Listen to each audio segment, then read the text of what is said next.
6 August মঙ্গলবার বিকেল 5:15টার দিকে বিশ্ব হিন্দু পরিষদের উদ্যোগে কাঠালিয়া বাণিজ্যিক এলাকায় একটি প্রতিবাদ মিছিল সংগঠিত করে। তার আগে বিশ্ব হিন্দু পরিষদের জেলাভিত্তিক নেতৃত্ব অরুণ হালদারের নেতৃত্বে কাঠালিয়া রাম ঠাকুর সেবা মন্দির প্রাঙ্গণে একটি বৈঠক সংগঠিত হয়। ওই বৈঠক থেকে সিদ্ধান্ত হয় প্রতিবাদ মিছিল সংগঠিত করা। তাদের ইস্যু, বাংলাদেশের সাম্প্রতিক যে পরিস্থিতি চলছে তাতেই নাকি একটি নির্দিষ্ট সম্প্রদায়ের উপর মারপিট, অত্যাচার, বাড়িঘর ভাঙচুর, লুটপাট ইত্যাদি অভিযোগ নিয়ে প্রতিবাদ মিছিল ও বৈঠক সংগঠিত করে বিশ্ব হিন্দু পরিষদ।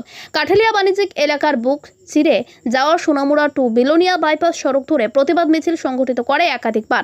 প্রতিবাদ মিছিল ছিল অত্যন্ত সোচ্চার। আমার নাম অরুণ হালদার, এইচএনএস তথা হিন্দু নাগরিক সমাজ প্রদেশ সভাপতি। আজকে মিটিং করছেন, আজকে কতজন উপস্থিত ছিল? আমাদের এখানে 500-র উপরে উপস্থিত ছিল।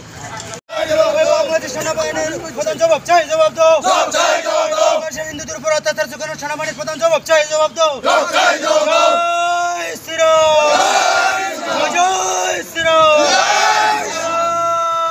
মাতা কি